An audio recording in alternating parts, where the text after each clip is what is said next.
የአቦል ዜና ቤተሰቦች ዛሬም ለእናንተ ይሆናሉ ያልናቸው መረጃዎች ይዘናል። በቅድሚያም ርዕሶቹን እናስደምጣቸዋለን። ከንቲባ አዳነች 315 የንግድ ሱቆችን ለልማት ተነሺዎች አስተላለፉ። የአርቲስት ነጻነት ወርቅነህ ቤተሰቦች ያልተሰሙ ሚስጥሮችን አጋለጡ። በቦሌ አውሮፕላን ማረፊያ በቁጥጥር ስር የዋለው ኮኬን እያነጋገረ ነው። የኢትዮጵያ የፋይናንስ ስርዓት መረጋጋትና እድገት አስመዝግቧል ተባለ። መንግስት የነዳጅ አጠቃቀምን በተመለከተ ዳግም ጥሪ አቀረበ። አገሪቱ ነዳጅ ለመቆጠብ በማሰብ በየሳምንቱ ሮብ ስራ ዝግ መሆኑን አስታወቀች። እንዲሁም የዶናልድ ትራምፕን ጥሪ ስለተቃወመችው አውሮፓዊት ሀያል ሀገር እንነግራችኋለን። አብራችሁን ቆዩ።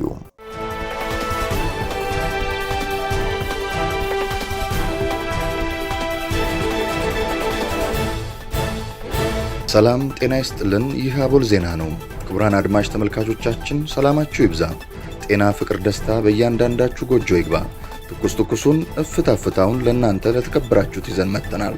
ቻናላችንን ላይክ፣ ሼር እና ሰብስክራይብ በማድረግ አጣጥሙልን፣ ለወዳጅ ዘመድም አጋሩልን። እናመሰግናለን። በቦሌ አውሮፕላን ማረፊያ በቁጥጥር ስር የዋለው ኮኬን እያነጋገረ ነው። 4.48 ኪሎ ግራም ኮኬን በቦሌ ዓለም አቀፍ አውሮፕላን ማረፊያ ሊተላለፍ ሲል በቁጥጥር ስር ውሏል። 4.48 ኪሎ ግራም ኮኬን በቦሌ ዓለም አቀፍ አውሮፕላን ማረፊያ ሊተላለፍ ሲል በቁጥጥር ስር መዋሉን የብሔራዊ መረጃና ደህንነት አገልግሎት ገልጿል። የብሔራዊ መረጃና ደህንነት አገልግሎት በላከው መረጃ እንዳስታወቀው መነሻውን ናይጄሪያ ሌጎስ መዳረሻውን ህንድ ባደረገው ተጠርጣሪ ሻንጣ ውስጥ ተደብቆ ሊያልፍ የነበረው 4.48 ኪሎ ግራም ኮኬን የብሔራዊ መረጃና ደህንነት አገልግሎት የአቪዬሽን ሴኩሪቲ ሰራተኞች ከባለድርሻ አካላት ጋር በመቀናጀት ባደረጉት ጥብቅ ክትትልና ፍተሻ አማካኝነት በቁጥጥር ስር ውለዋል።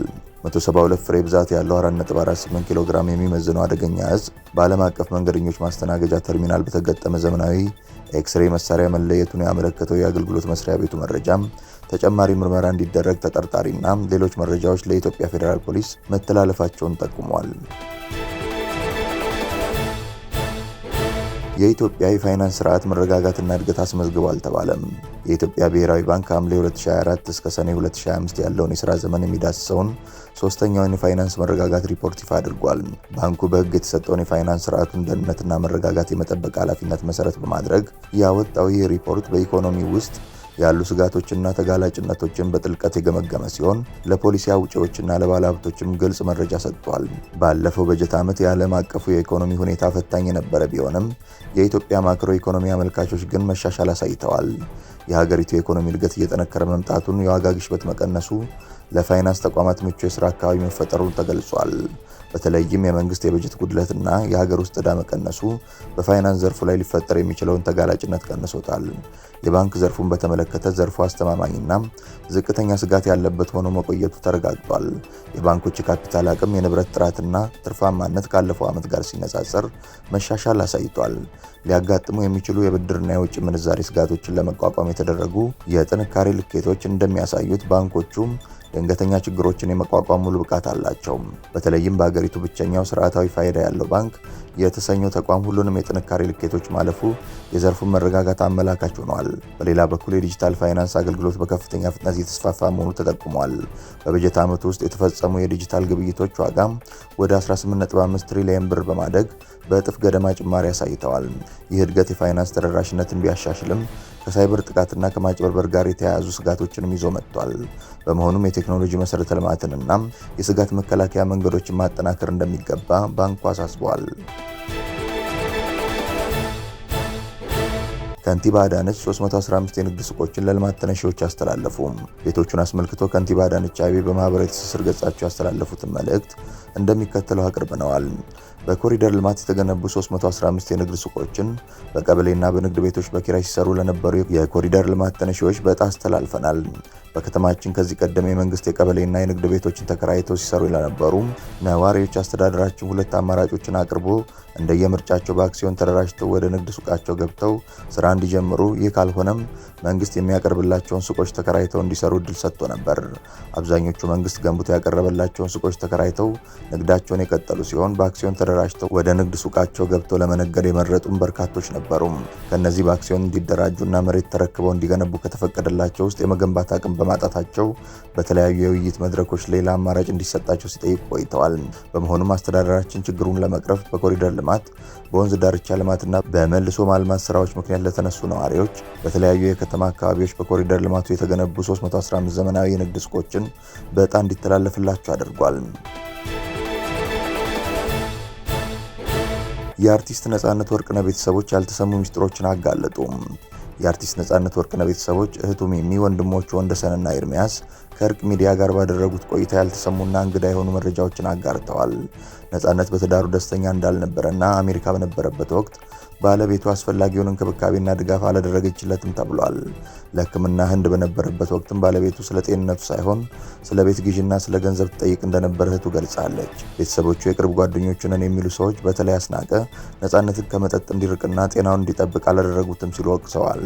አስናቀ ከቤተሰቡ በላይ እኔ ያውቀዋለሁ ማለቱና የቀብሩ ዕለት የነበረው ሁኔታ ቤተሰቡን እንዳሳዘነ ተገልጿል። ነጻነት መኪና እንደሌለው ተደርጎ የሚወራው ስህተት መሆኑንና 8 ወር የሞላው መኪና እንዳለው ተጠቅሷል። ለልጆቹ ቀለብና ለቤት ክራይ ከፍተኛ ወጪ ያደርግ እንደነበርና በአሁኑ ወቅት በስሙ ምንም አይነት የገንዘብ ማሰባሰብ ስራ እንዳይሰራ ቤተሰቡ አግዷል። በጭንቅ ጊዜ ለረዱት ባለሀብት እንዲሁም በሕክምና ወቅት አጠገቡ ለነበሩት እንደ ተዋናይት ኤልሳቤት ቀጮ ላሉ ወዳጆቹ እውቅና እንዲሰጥ ተጠይቋል።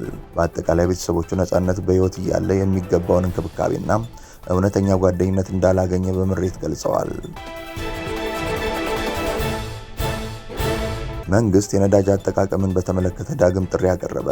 መንግስት በተወሰኑ ቀናት ልዩነት ውስጥ የነዳጅ ቆጥቡ ጥሪን ለሶስተኛ ጊዜ አቅርቧል። አጭር ጉዞዎችንም በእግርና ብስክሌት አድርጉ ሲል መክሯል። የትራንስፖርትና ሎጂስቲክስ ሚኒስቴር በዓለም አቀፍ ደረጃ እየታየ ነው ያለውን የነዳጅ ገበያ መዋዠቅ ለመቋቋም የሀገሪቱ የትራንስፖርት ዘርፍ ወደ ኤሌክትሪክ ኃይልና ወደ ተፈጥሮ ጋዝ ለመሸጋገር የሚያስችል የነዳጅ ቁጠባ ሀገራዊ ጥሪ አቅርቧል። ሚኒስቴሩ ትላንት ይህንን የነዳጅ ቆጥቡ ማሳሰቢያውን ከማስተላለፉ በፊት በጠቅላይ ሚኒስትር አብይ አህመድ እና የገንዘብ ሚኒስትሩ አህመድ ሺዴ በተመሳሳይ ጥሪ ማቅረባቸው ይታወሳል። ሚኒስትሩ ባወጣው መግለጫ እንዳመለከተው ጠቅላይ ሚኒስትር አብይ አህመድ ሀገርን ከውጭ ጥገኝነት ለማላቀቅና የራስን የተፈጥሮ ጸጋ ለመጠቀም ከዓመታት በፊት ቀርጸውታል ያለው ስትራቴጂያዊ ውሳኔ በአሁኑ ወቅት በመካከለኛው ምስራቅ በተከሰተው ጦርነት ምክንያት ሊመጣ የሚችለውን የኢኮኖሚ አደጋ ለመከላከል ፋይዳው የጎላ መሆኑ ተረጋግጧል ብሏል። መንግስት በስንዴ ልማት ያስመዘገበውን ታሪካዊ ስኬት በነዳጅ ዘርፍን ለመድገም በቁርጠኝነት እየሰራ መሆኑን ሚኒስትሩ አስታውቋል። የቴክኖሎጂ ሽግግርን በተመለከተ የኤሌክትሪክ ተሽከርካሪዎችን መጠቀምን እንደ ሀገራዊ ባህል ማሳደግ ትኩረት የተሰጠው ሲሆን በነዳጅና በኤሌክትሪክ የሚሰሩ መኪኖች ነዳጅን ትተው የኤሌክትሪክ ኃይል እንዲጠቀሙ ጥሪ ቀርቧል። በተጨማሪም እስከ 20 ቶን የሚሸከሙ የጭነት ተሽከርካሪዎች ወደ ኤሌክትሪክ ከዛ በላይ የሆኑት ደግሞ ወደ ተፈጥሮ ጋዝ እንዲቀየሩ ከመንግስትና ከግል ዘርፉ ጋር በቅንጅት እንደሚሰራ ተገልጿል። ሚኒስቴሩ አክሎም በፌዴራልና በክልል ደረጃ የሚገኙ ሁሉም የመንግስትና የፕሮጀክት ተሽከርካሪዎች ሙሉ በሙሉ ወደ ኤሌክትሪክ እንዲቀየሩ በማድረግ የተጀመረው እቅድ ወደ ተሟላ ትግበራ እንደሚሸጋገር አስታውቋል። የህዝብ ትራንስፖርት አገልግሎቶች በተለይም ባቡሮችና አውቶቡሶች ተገቢውን ታሪፍና መርሃ ግብር ጠብቀው ያለመቆራረጥ አገልግሎት እንዲሰጡ ጥብቅ ክትትል እንደሚደረግም በመግለጫው ተመላክቷል። በሌላ በኩል ዜጎች ከአንድ ቤት ውስጥ ብዙ መኪናዎችን ይዞ ከመውጣት ይልቅ በጋራ የመጠቀም ልምድን እንዲያዳብሩና አጭር ጉዞዎችን በእግርና በብስክሌት በማድረግ አረንጓዴ ጉዞን እንዲያዘወትሩ ሚኒስትሩ ጥሪ አቅርበዋል። አሽከርካሪዎች ነዳጅንና የካርቦን ልቀትን የሚቀንስ የኢኮ ድራይቪንግ የማሽከርከር ስልጠና እንዲወስዱና ተሽከርካሪዎቻቸውን በኦሪጂናል መለዋወጫዎች በመጠገን የነዳጅ ብክነትን እንዲከላከሉ ይመክራል። የሀገራዊ ጥሪ የሀገርን የውጭ ምንዛሬ ለማዳንና ዜጎች በዓለም አቀፍ የነዳጅ ዋጋ መዋዠቅ እንዳይጎዱ ለማድረግ የታለመ በመሆኑ ሁሉም አካላት በኃላፊነት ስሜት እንዲንቀሳቀሱ የትራንስፖርትና ሎጂስቲክስ ሚኒስቴር አሳስቧል።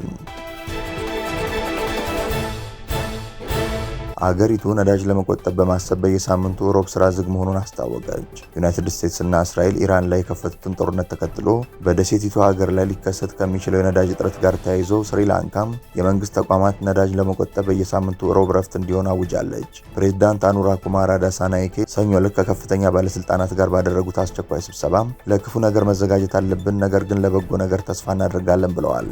ጦርነቱ ከባህረ ሰላጤ ወደ አካባቢው የሚገባው በሚሊዮን የሚቆጠር በርሜል ዘይት ይተላለፉበት የነበረውን የሄርሙዝ ባህር እንዲዘጋ ካደረገ በኋላም የእስያ ሀገራት የሚወስዱትን እርምጃዎች እየጨመሩ ይገኛል።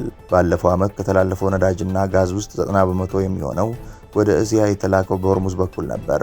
በተመሳሳይ የእስያ ሀገራት የቁጠባ እርምጃ እየወሰዱ ሲሆን በማይናማር የግል ተሽከርካሪዎች እንደ ታርጋ ቁጥራቸው በተለዋዋጭ ቀናት ብቻ እንዲሰሩ ይፈቀድላቸዋል። በፊሊፒንስ አንዳንድ የመንግስት መስሪያ ቤቶች ሰራተኞች ቢያንስ በሳምንት አንድ ቀን ከቤት ሆነው እንዲሰሩ ትዕዛዝ የሰጡ ሲሆን ፕሬዝዳንት ፈርዲናንድ ማርኮስ ጁኒየር በህዝብ ሴክተር ውስጥ አስፈላጊ ያልሆኑ ጉዞዎችን አግደዋል። ቪየትናም ዜጎች ነዳጅ ለመቆጠብ በቤት ውስጥ እንዲቆዩ አጥብቃ እያበረታታች ነው። በተጨማሪም መንግስት ሰዎች ብስክሌት እንዲነዱ፣ የህዝብ ማመላለሻዎችን እንዲጠቀሙና የግል ተሽከርካሪ አጠቃቀምን እንዲገድቡ ጠይቋል። ጀርመን የሆርሙዝን ደህንነት ለማስጠበቅ የኔቶ ሚና አይታየኝም ስትል ተደመጠች። የጀርመን የውጭ ጉዳይ ሚኒስትር የሆርሙዝ ባህርን ደህንነት ለማስጠበቅ የሰሜን አትላንቲክ ጦር ቃል ኪዳን ኔቶ ሚና አይታየኝም ሲሉ ተናግረዋል። የውጭ ጉዳይ ሚኒስትር ዮሐንስ ማዴፑል ጀርመን በኢራን የሆርሙዝ የባህር ዳርቻ ላይ ያለውን እገዳ ለመቅረፍ ለኔቶ መከላከያ ጥምረት ያለው ሚና ጠቀሜታ አይታያትም ብለዋል።